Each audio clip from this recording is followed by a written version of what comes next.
really what's going on is we have higher frequencies coming in to activate, our crystalline template, our crystalline structure.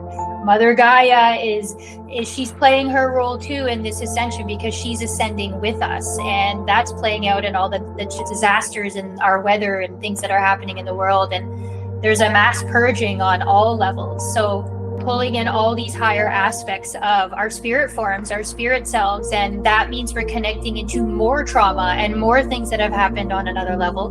But the counter of that is also our ability to connect to other dimensions and other beings that are here to help us. Find a cozy space. Take in a few deep and centered breaths. Open your heart and your mind and join us as we journey into a safe space where every challenge we're facing becomes an invitation to return to wholeness. I'm so excited to have you back on the episode, Lonna. Thank you so much for coming. Thank you for always having me. I love our conversations. You're so welcome. How have you been the last few days and weeks? The last few days are different than to the last few weeks, I'll be honest. It's been, intensity is really the only word, I think, to really talk about it. I've been really good on a whole. Things have been, I think we're in this portal time between, September 21st to December 21st. And there's this 3-month kind of high intensity. I think every time we talk, Sarah, it's about how intense it's been and the energies are crazy, but it really feels like we are in this like disillusion of old ways. I think that's what it is. So I've been pretty good. I think leading up into like the end of October into November, it's just shifted a little bit into a really dense kind of energy of just collectively what's happening, what's moving through. But I'm actually pretty good. Other than the last few days, I've had some weird kind of like third eye stuff going on, ascension symptom stuff, like just blazing weird, like migraines in my eyes, like feels like I was getting stabbed in my eye and my left eye all day yesterday. But then weirdly enough, I'm just looking through my vision, and like something is activating because everything feels more crisp. Like there is a clarity to, like, when I look at something or look at the leaves or look outside, I just am seeing almost like deeper layers of what I was seeing before, and like more vibrant colors. Like it's, you know what it feels almost like, how flies have those multiple like kind of prism like ways that they see things, like a kaleidoscope. It feels almost like my eyes are like adjusting to a new way of seeing. Wow. Are you finding anything like that? Well, I love that I think what is really important to note here is that you've been holding space for those energies to come in. And I think it's really important for us as like a collective to go into our quiet space and like self-care space and be selfish of what we're watching and what's distracting us in order to receive those magical upgrades and energies, because they're there waiting to come in. Yeah. Agreed. And I think based on where the energies are at now, like we don't have a choice. Oh yeah. Well, that's what it feels like to me. Like it's such a time of like recalibration is the word that keeps coming to me all the time. And like currently, and I'll be honest, all of November is going to feel this way, where, we're in like a very deep clearing, and like it's essentially it's like a dichotomy of timelines merging. It feels like there's this divide and divergence that's deepening, and there's such a potent kind of opportunity to heal like these super dense, like these dense energies that are in like our etheric template in our field, because we've just been seesawing like back and forth between like this like wounds and trauma, and then this like infinite potentiality. Like it's just kind of this back and forth. And currently there's this mass like purging and cleansing that's taking place, and I think we can all feel it. Like I don't think there's any person alive that isn't feeling that right now. And a part of that actually is like mass collective traumas that are purifying out, really. And it's the deepest aspects of our psyche and the wounds and the things that we don't even know that we're holding, like grief and deep survival, like loss, like oppression, like there's a deep devastation being felt. And, you know, that kind of comes into like our higher aspects integrating in, which we did talk about on the last podcast, but we're expanding more of our spirit selves. We're bringing more of our higher aspects down into the physical reality. And that's overwhelming. Like there's no way to kind of put it. It's overwhelming. And because of the expanding frequencies that are moving out, we are pulling in higher aspects of our monad, our oversoul, you know, even our avatar selves, which are up in like, you know, 10 to 12 density. We're pulling these aspects in, and pulling that in is overwhelming. There's no way, because we're expanding farther out, we're bringing more in, and there's no way to kind of not feel overwhelmed and fatigued by that, because it's such an evolution of personal consciousness, I think, that's taking place. And this deep dive into like core wounds and traumas, it's really like there's no way through it, and there's no way out of it unless we're moving like through it. And I think that's the energy of right now, you know, this collective mass aspect of grief and trauma. And, you know, we did talk a little bit about the Atlantis timeline that is super present right now. And there is a mass aspect of new memories, new wounds, times of old coming in, like past lives, present lives, parallel lives, and even future timelines that are kind of all merging together. And with that brings deep pain and deep hurts, because there are things that happened, you know, at this time, what would have been, I guess, October and the Atlantean cataclysm. Like, I don't think people are fully conscious and aware that we have been moving through the grief of that time right now. And there's a density and a heaviness that we're feeling, but we're also moving through, most people on Earth currently lived at the end times of Atlantis. And that's something that's coming online as we tap into these deeper parts of ourselves that we are feeling into, but maybe don't really know kind of what that is. You know what I mean? Yeah. If anybody's listening and they're not really sure about the story of Atlantis, I recommend searching Edgar Cayce. And I think it was Plato who also mentioned it in his teachings, didn't he? He did, yeah. He did. Yeah. So really interesting for those who are wondering what the relation is between then and now, where it's kind of like we're going through the same patterns of the misuse of technology. Well, we can go down the same road if we don't be careful with AI and we trust more in our outside resources like technology than our inner technology, which is like our higher self and guidance. Agreed. And, you know, it's funny. It's not really funny, but what's happening, what was happening in Atlantis is happening now, because the beings that were at play, you know, during the end times of Atlantis are still the puppeteers here in our current time. And they're actually bringing back online a lot of the same tactics that they used in that time now.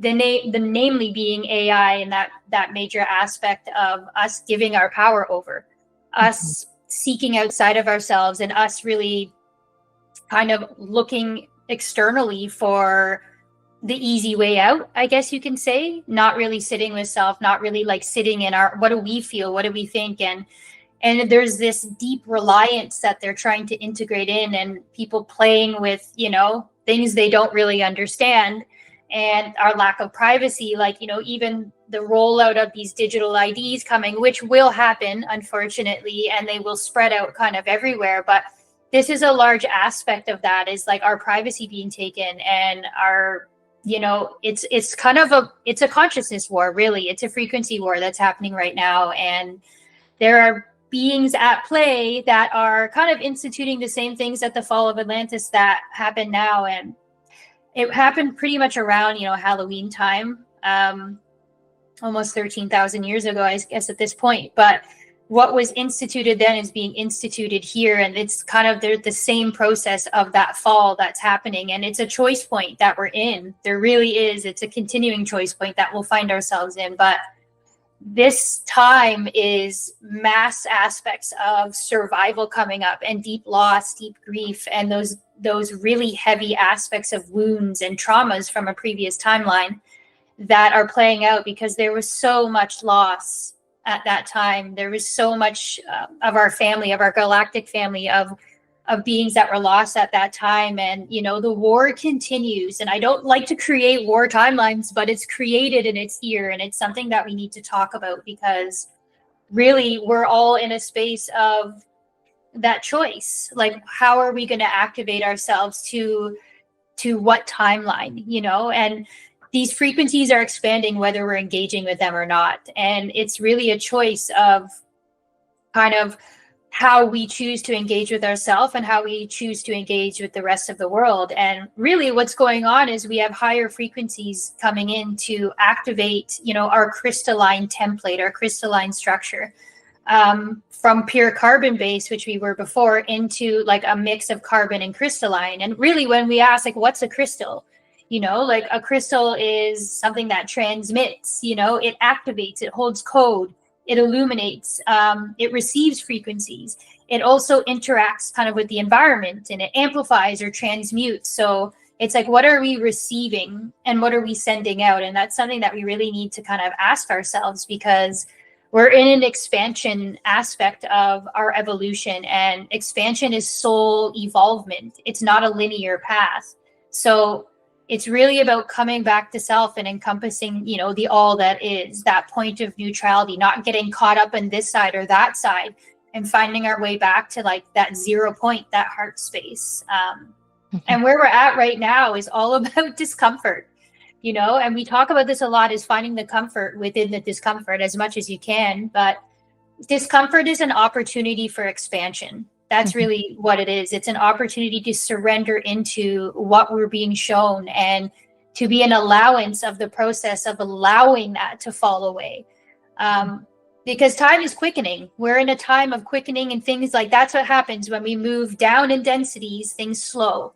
And when we move up in densities, time quickens. And that's what we're feeling right now, is this quickening, is this faster pace. And it brings overwhelm, you know, and fatigue as we calibrate kind of these new frequencies and in this new way. So currently what we're in is this mass purging and this mass cleansing of like just this heavy debris. And really the base of that is we are rewiring our reptilian brain, which is really a lot of that aspect of, you know, fight or flight, survival, competition. It's base survival feeling. And we have that kind of pushed in our face at all points. We are really sitting in a way of like getting narratives thrown at us, stories, and like everything that's playing it on this world stage, this grand play with all their actors in their right place. And it's really a matter of like, how much are we going to give energy to this play? You know, how much are we going to buy into the act 1, act 2, act 3 of this Broadway play that's playing out in front of us? And we're all, you know, actors in the play. It's just how much are we engaged in it, you know? So it's a big aspect of that. And really letting go of that reptilian brain. The funny part of that is dragon energy is so present right now. It is like, I'm in my happy place, because now more and more people are connecting to dragons. So I don't seem like such a weirdo talking about it, you know. But it's prevalent. It's really prevalent. And they're here to assist us. It's all about this awakening process, you know, like we are really in a space of like receiving and loving and witnessing ourselves in every form, even what would be considered the shadow form, because we're in observance of what needs to be let go of for our mass expansion, essentially. And allowing what's meant to fall away, we have to feel it. We have to be in it. We have to allow it. But we also need to know when it's time to let it go, rather than running from it in fear and pushing it back down. Because when we push it back down, it's going to come back up stronger. It's going to rear its head again in harder, more difficult ways. So this is really an opportunity right now to really, really allow the discomfort and to allow the pain, to cry, to be in all those spaces, and to not shame ourselves, to come from love and honoring and allowance of that. Because when we can witness that,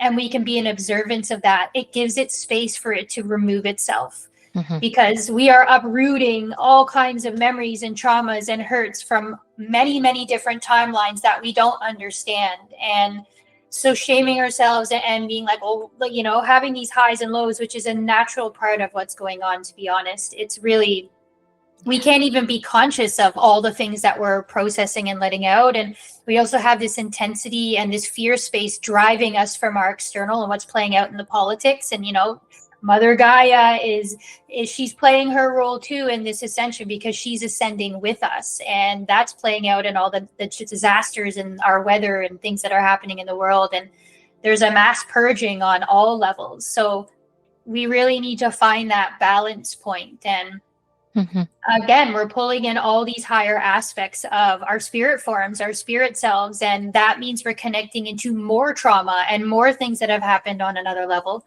But the counter of that is also our ability to connect to other dimensions and other beings that are here to help us, our galactic family, our team, our own higher self, and allowing us to be in a vibrational alignment and a synergy to like what it is that we want to create in the world, what we want to see us become, essentially.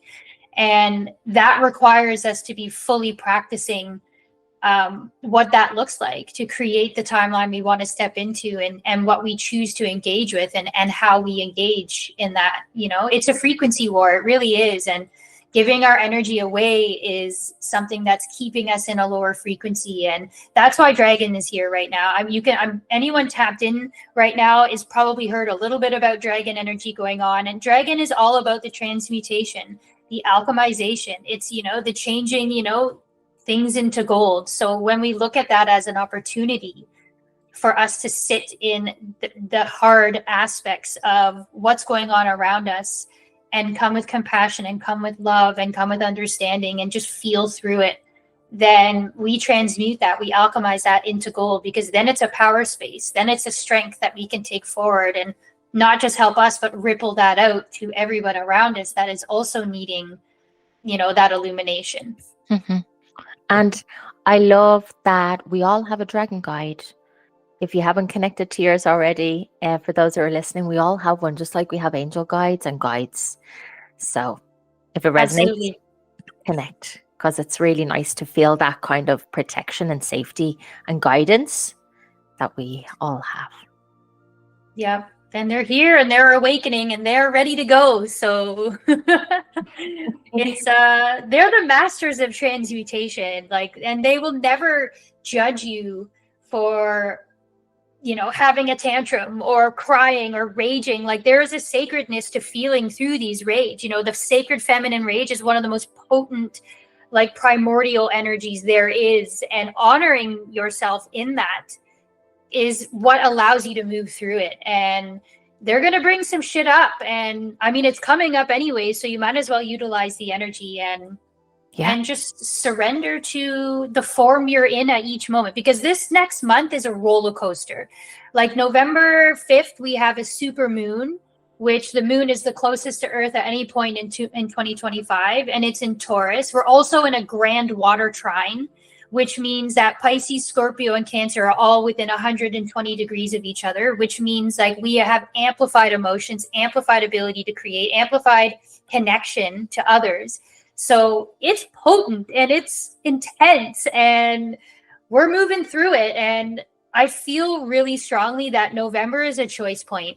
Like, how we navigate November is going to be really telling with how we move into December. And I just keep seeing and feeling into this winter solstice around December 21st. Something is shifting then. And it feels almost like the divide will become so big where it's like your choice is made at that point. And, you know, you're down for the ride. And of course, there's, you know, we got to flow with that. But I really feel between September and December 21st, there is some major aspects of like division happening where it'll be extremely difficult to go from one to the other after that point. That's just what I feel. Have you tapped into anything about that, Sarah? Like, what are you feeling? Well, I feel that the frequency, we definitely have the choice to tap into both frequencies, and you can feel it.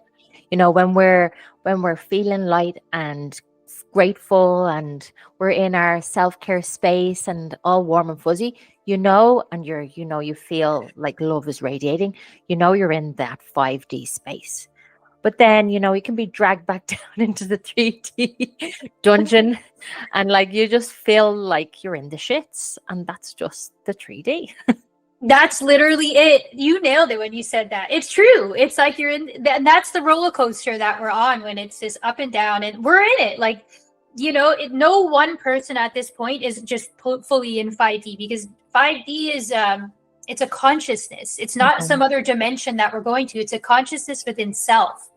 And not there's too much going on. There's too many fluctuating frequencies for anybody to be like, I'm in 5D. Like, you absolutely aren't. Like, there's no way that you are, because we're all in this fluctuation of what that looks like right now. And yes, it's getting harder and harder, but I like my eyes seeing in a different way. It's like, there's just things that I'm like, wow. Like, I did a ceremony on Halloween.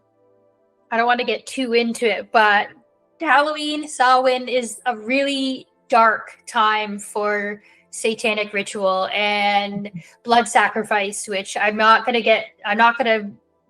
heavy. Yeah. And so I chose to do ceremony on that day to help the beings cross over to the other space and make their transition as easy as possible. And I've never really felt called to do that before, but it feels like everything is amplifying. It feels like the culmination of intensity is just like, it's literally laid out on a platter for us to see. Like, we are hearing more and more accounts of the elites and what's happening, with the underground systems, and everything's coming up.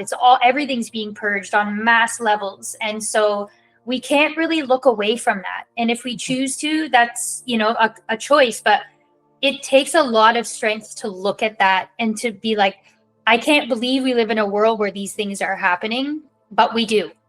And I think it's about really looking at that, not sitting in it and going down the holes of it, but honoring that is a real truth for many people. And there's more and more accounts of that coming out. So I sat in ceremony for 2 hours and I was singing for namely the children, because a lot of beings who are sacrificed at that time are children. They're part of the ritualistic, satanic ritualistic aspects.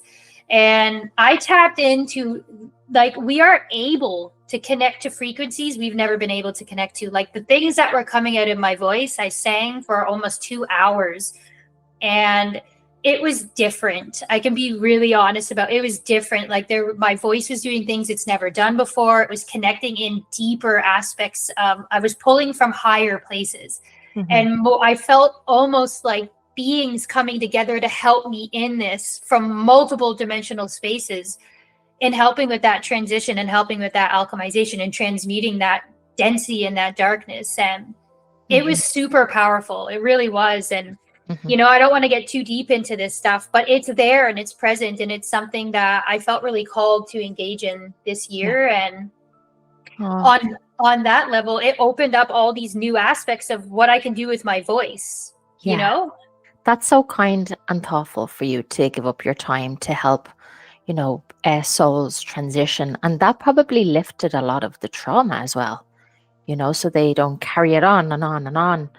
So thanks for doing that.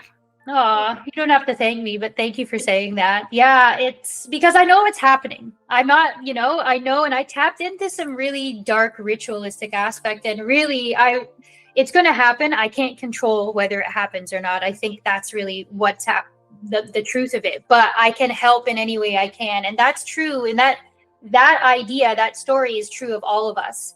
We can't go and fight a war across the world. We can't. And I wouldn't do that anyways. I don't condone violence, but it's like, we can help from our own intention, our own space, and our own heart center, because that shifts the frequency, and what we give energy to builds. And when we can give energy to, like, transmuting the density, we all have that ability to do that. And I think it's so powerful, because there's things we can't, sometimes we don't need to physically go there and do something. Sometimes it's just being that voice or holding the space for something that really can really make a difference right now.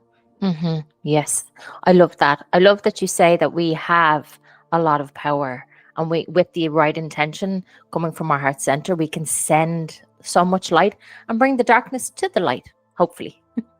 Exactly, because it's a spectrum. Darkness is light and light is dark. And it, like, in my understanding, darkness always finds its way back to the light at some point. And it could be billions of years from that point, but it will always find its way back because energy doesn't go away. It shifts and just transforms and moves into something else. And if I can have any play on pulling something into the light, or at least minimizing trauma and pain for any other beings on whatever dimensional space, whether that be on Earth or anywhere else, then how could I not do that?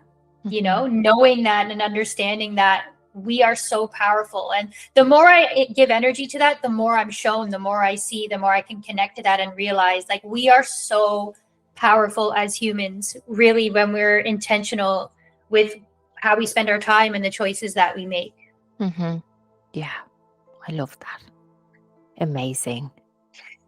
And so I know you said you didn't want to dive very much deeper into your ceremony, but it's very interesting to hear about. It really is. You know, this brings me back to Kyra. Remember where she actually went through a horrible, awful life in that industry. I don't know if it's called an industry, but that horrible sect, I would say. And she wrote a lovely book called, what's it called again? Well, she has the Sophia Code, but I don't think Code is the book. Yeah, I don't think that one was talking about her trauma. That's talking to the deities that she connected to, the dragon tribe, essentially the dragon feminine that helped her through that. Yeah, that honestly, she was a huge aspect of me connecting into just how deep it goes, like her story. And I've actually done a lot of research on this, trying to understand all the, like, as a shadow worker, I kind of have to dive into the shadow to understand. And Kaya Ra is here as an extremely evolved being. She was meant to go through that so she could share her story and she could bring these teachings too. And almost every spiritually aligned female that I know, even a couple males, have read the Sophia Code and have kind of entrained themselves to those practices, because every one of them, and we know of all the deities, there's seven of them that are part of the dragon tribe, you know, either Mother Mary, there's Kuan Yin, there's Green Tara, there's Hathor, Isis, like, you know, we have all heard of these beautiful beings who are just here to help us all embody these aspects of self. And for her to be able to connect to these teachings and then write this book and then speak on it the way that she does, she's allowed so many other, not even just the feminine, there's the masculine as well. Like, there are, like, even the other day I was connecting into, I don't want to go too deep, but I will go deep. And there is a woman that was talking about this, and, you know, she was like created from a petri dish, essentially, from the elites. And she had her like handler, and her mother was her handler. It was part of, like, her family was Freemasons, and they had to marry into this other bloodline that was connected to the royal family. And she got out, and they literally had all these implants in her, and they were controlling her, like, internally with nanotechnology and bringing up diseases and bringing up all this stuff. And I'm like, holy, it goes so, like, and I've heard about all this before, but she speaks so eloquently about it. And she was created, and they're like, we created you. All the reptilians were involved. There was people of, you know, celebrities that were involved, and royal family that were involved. And it just goes so deep. And the more and more that we kind of dive into this, the more and more we're discovering, and just how we need to know this, because the only way that the systems of our world will crumble is for people to have this knowledge, and for them to be like, wait a second, I'm going to question that. Because we can't even deny, like, look at our politics right now. Look at the wars going on in the world, like the genocides happening in Nigeria, you know, like, there are mass amounts of control. It goes deep, and we can go as deep as you want to go into this, but it all interplays, and it's all over the world, these huge systems of enslavement and hybridization labs that are under most major cities of the world. You know, there's so much going on, and, you know, organ, like, harvesting, there's doctors that are a part of that. You know, they take separating twins, they take one of the twins, and, like, they're, you know, the mothers, like, are lost in childbirth and their organs are harvested for certain genetics, certain DNA, certain bloodlines. Like, it goes deep, and this is all coming up. I mean, we're in Scorpio season right now, so like we're in the shadow. Scorpio season's never easy. So I mean, I guess this is a time when everyone kind of is a little bit more open to it as well, because everybody knows Scorpio season is shadow season. So I think people are like, okay, well, what's Scorpio bringing this time, you know? And they're a little bit more open to looking at it. And the veil is thin, you know, the veil is very thin. And I'm a Scorpio. My birthday's on Thursday. I'm like, I'm right in the thick of this. And I'm like, I feel all this stuff coming through. And I also believe our birthdays are a portal into like the next timeline. I always think that there's kind of a coming together of more of self at our birthday. And it's kind of like a reset and calibration. So I'm not surprised that this is all happening right now. I think it's going to be a super potent month, all of November. And we just got to hold on for the ride here, I think, and just not look away. That's what I keep hearing is don't look away, you know, like lean into that. And because if we push it down now, it feels like there's more backlash that will come later. Like, it's really coming up now for a time to be cleansed and purged. And again, the only way to the other side is through it. And I do see a lightening coming, you know, in the new year, but we are just in it. And the more we honor that shadow right now, and we learn to appreciate the opportunity that it brings, I think the better off we'll be as individuals and as a collective. Yeah. And I love what you said before as well, just holding self-compassion for us and just space and allowing, because I imagine that there are a lot of people who have things wrong with their body and they're going to the doctor without any answers. And they're like, what the hell's going on with me? So it's nice to talk about these things, to let them know that they're not alone, but just to work through it, allow it to flow, ground, and do whatever it takes to hold compassion and safety. That's right, because the doctors aren't going to have answers for this right now. Multiple clients of mine are like, what the hell is this? Like, what is going on? Like, their first instinct is fear, because our first instinct is to be like, oh, there's pain, something's wrong, something's going on. That it's giving us an opportunity to be like, hey, there was something there. Because right now there's so many odd ascension symptoms happening that there is no box that we can put it in. Like, the box was thrown out long ago. Like, there's nothing where we will understand kind of what's happening. So this is why we really need to connect to self and really connect with our spirit self and be like, what's this about? Is there something I need to know here? Or just allow it to move through without pushing it away. Don't, cover the symptom up, honor the symptom, because the symptom is the alarm for what it is that we're going through. And this too shall pass. Our body's a compass. Have you noticed a trend in what kind of symptoms there have been in the body specifically? I have. I think everyone's different, but themes, digestion, like your gut, I find are really major. Gut and reproductive area for the feminine are a big.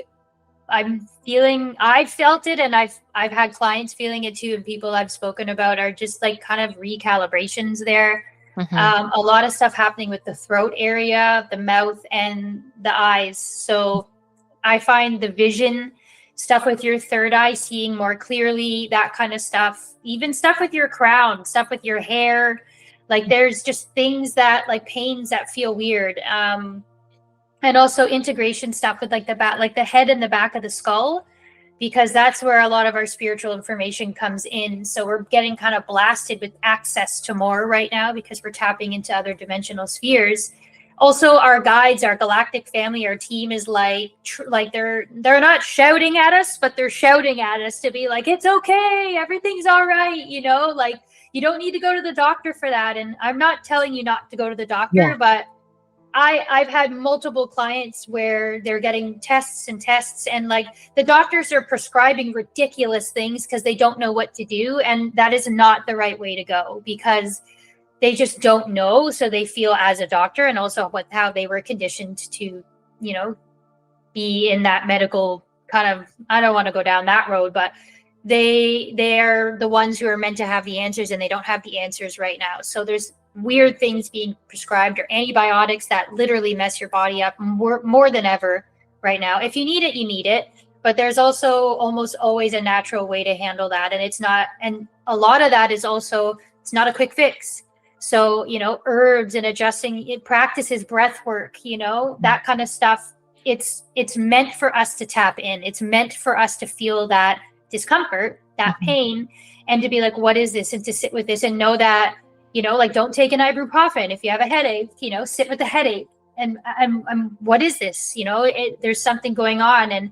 And it's a learning process for everybody. And that's what I'm finding too. It's like, we're kind of stepping a little bit farther away from that instant fix, that need to cover up the pain, because the root is still there. You can cover it up all you want. But right now people are learning a little bit more to be like, okay, well, what's this here to teach me? Like, we're connecting with the spiritual realms a lot more. And so I can see this kind of, it's a process of an unlearning and also a relearning of like what our soul already knows. And that's uncomfortable. But when we tap in more to our intuition, we start getting more answers. Yeah, like there's so many things to learn through tapping into the discomfort in our body as well. To kind of asking the pain, like what you were saying, asking what is it? Where did it come from? What are you trying to tell me? And kind of journaling it down or singing it out. Or if we don't have words, just movement, like you said. I was just going to say movement. I'm like, movement is everything, because our minds are so busy trying to analyze what the hell is going on right now.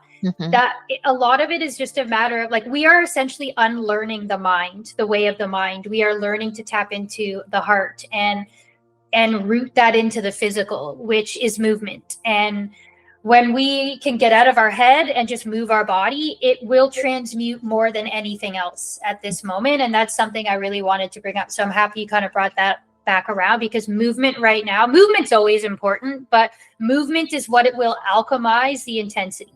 Just get up, move your body, dance, even just go for a jog, get out in nature. But like dancing right now without any way of being and just moving your body in ways that being like, I don't know.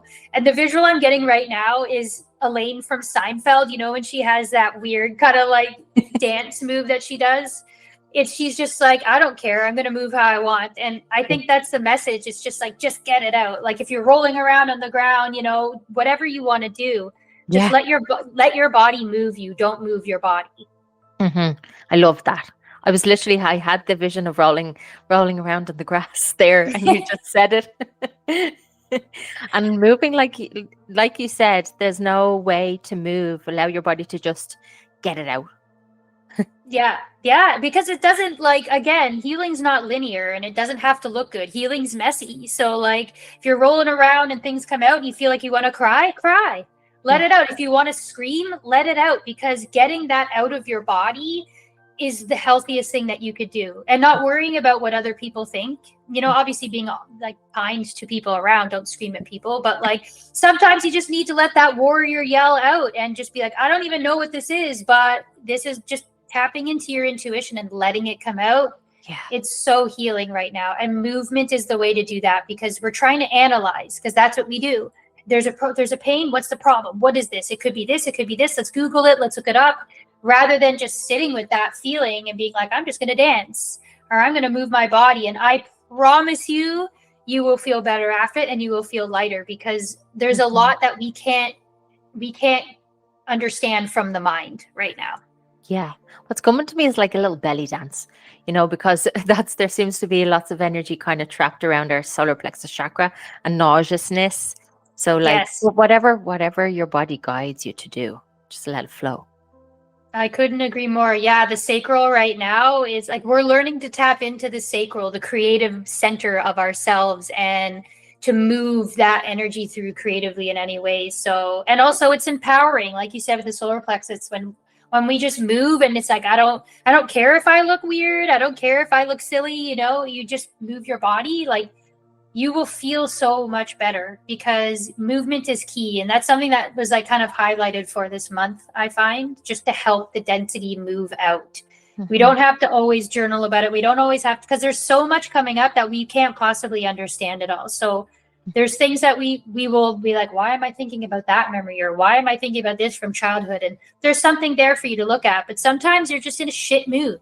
Sometimes you're just like, I don't feel anger, and I don't know why, but I'm gonna honor it, and I'm gonna transmute it. So I'm gonna go dance, or I'm gonna go walk in nature, or whatever that looks like for you, you know, punch some pillows or scream into the abyss, whatever floats your boat in that moment, but just get it out. I think that's the big thing. Yeah. Do you know what I find really refreshing? When, even if it's raining or if it's like really windy outside, obviously if it's yellow warning or red warning, don't do this. But if it's like the weather is kind of strong and fierce, get out, put on your raincoat and get in there to the wind and the rain and let it all blow through you. And like, imagine this, like the natural healing wind just blowing all the crap away. Yes, I couldn't agree more. When I was in Mexico and there was crazy rains, I'd be like, oh, I'm going out. And I have always drawn to intense weather, though. Yeah. Like, people think it's weird. Like, I'll sit out in the rain, or like if it's like, not when it's lightning, but like I'll sit out on the porch when it's just pouring. And I'm like, when it's lightning, I'm like just sitting out there. I'm like, yes, like there's something energizing. It keeps you alive. It reminds you that you're human. You know, like we're in a human experience right now, and it's just, there's something invigorating about that. And the wind is so underrated of how much it can move through. How, like, you're so on point with that. The wind is never really talked about, but it's, get out in the rain, you know, get out in the wind, and it kind of reinvigorates you. It makes you feel alive again, and it gets you out of your head. Totally. I love watching massive storms and thunder and lightning from inside, because I don't know what it is. I think I read a book when I was like 14 called Saved by the Light. Did you ever hear about that book? No. I think so. Was it someone hit by lightning? Yes. And they kind of moved into, they saw the light or whatever, and they crossed over. And that was my first ever kind of spiritual book when I was like 14. And ever since then, when there's lightning, I'm like, oh, don't go out there, I might get struck. See, I would be like, take me if you need me. Like, I would be like, I wouldn't do something ridiculous, but for me, I'm just drawn to it. It's like, for me, I feel it's like I can take some of the energy of that and I can transmute it. Like, it's almost like I'm like it's coming into me in some ways. Like, I would go out in crazy storms. Even as a child, I would do that. My mom's like, what are you doing? Like, get inside. And I'd be like, I'm just sitting outside, or like sitting like, in Mexico, you can sit out in the rain and it's covered. So I would sit out there just in like rainy season. It was just nuts, like hurricanes. I'd be sitting out there, like not in the hurricane, but in a contained space where I could get the energy of the intensity. Yeah, that was a little bit weird, I guess. Amazing. But I love it though. There's so much power. And it also helps you appreciate when it isn't raining. You know, it's kind of like the dark side of the weather, and then the sun comes and you appreciate how sunny it is. I remember when I lived in Ireland, we appreciate the sun so much because we don't have that much. That's true. You're right. And, you know, you nailed that too, because that's the exact aspect of the dark and the light. Yeah. You know, like if we lived in sunshine and rainbows and joy space all the time, and we didn't have shadow moments or when there was difficulty, we wouldn't appreciate the latter. You know, like it's a part of the contrasting experience. And then to find that balance point. So we need that in the third dimensional reality we live in. That's a part of why we're here, is to experience the lows as well as the highs. Yeah, the dark and the light. Because if we, like you said, if we didn't have those dark kind of horrible things that are happening, we wouldn't know what we wanted or not want to be in, or, you know, kind of be in love and light rather than that side. Exactly. And this is what we chose and integrated into when we incarnated here. Like, we knew that would be the experience. So rather than being upset about it, it's like, what can I learn from it? It's an opportunity to grow and expand. Yeah. Yes, totally. And do you have any guidance for anybody who'd like to make the most of the full moon on the 5th of November, for this month of November? This was a super moon. This one's a Taurus one, and it's focusing a lot on relationships. And I find it's more about the relationship to self, but holding the boundary for self, like using your voice, I think is really like being in the physical reality. Like, this isn't like we're connecting into the stars kind of thing. This is like, okay, we're getting into a grounded reality. So And there is a focus on relationships this month. So I think it's about deepening the relationship with self. And a large aspect of that, what was coming up for me, is honoring your own personal boundaries, like allowing people to be where they're at, but also standing in your own power and expressing when that is not in alignment to you. That's something that was coming up pretty heavily for me when I, like, actually for the last little while, but specifically for November, because we're going into Mercury retrograde on the 9th to the 29th. So like a lot of this is prep for that. And that's going to be a part of the intensity this month. Is there going to be a lot of obstacles, a lot of things that are coming up to kind of test us and where we're at in our process. So really defining to self, you know, what you will and will not allow into your experience, and not being afraid of expressing that to the people that you love and the people in your relationships or at work or, you know, wherever that is allowing someone to have their experience, but also using your voice and knowing when there's a difference between like allowing something to happen in front of you and like being upset about it and not like, you know, not saying anything and then going home and ruminating about it, rather than being like, I honor their experience. I happen to be present for that, but I don't choose to align to that energy. I choose to create a boundary where I honor you, but that's not, I choose to not engage in that. Does that make sense? Yeah, absolutely. So you're setting a boundary, you're protecting your energy. You're like there, but you're not there. You're not getting sucked into that low drama, I suppose. Yeah, exactly. And I think that's going to be huge going forward on how we define our space to ourselves, to others, because in the world we lived in, the old paradigm, it was very much like, oh, well, they're going, you know, they're in some space, and you get caught up, you get pulled into the drama of that. And it's exhausting. It takes your energy. And rather than, and I think it takes a lot to come from non-judgment and to come from compassion. And someone could be having a bad moment, or someone, that's just where they are in their process. But I can also choose not to align to that, to not engage in that, because that's telling the universe, that's setting your space for yourself of what you're allowing in going forward and what you choose to engage in. I mean, things are going to happen around us we don't have control over, but how much energy we give to it, how much we allow that again into our space, we have control over. Yeah, definitely. I love that. Thank you so much for that guidance and your wonderful wisdom as always. Thank you for having me and letting me speak freely. And I know this one was a bit dark, but also these are the times that we're in. And I love that we can talk about this, because I think it needs to be talked about. And I encourage anyone listening to do your own research and to really kind of dive into that. And a lot of the things that we talked about today were intense, and maybe some people didn't know about these things, but I assure you, these are truths that are happening in the world, and it's something that I think we all need to be aware of and to find our own truth and what that looks like. So thank you for letting me speak freely on that and diving into that, because it's coming up, and also it's kind of a preparatory for what's like it's going to be unfolding on the world stage going forward in the next while. So it's something that we should prepare ourselves to be seeing more of as well. And like you said before, it's basically just guidance to the choice point to where we want to be at the end of the day, even though, you know, it could seem dark, but really it's awareness and knowledge in order to know what we want more. Precisely. Yeah, beautifully put. Yes. Thank you so much. I can't wait for our next episode. Enjoy Thank the you. next few weeks. You too.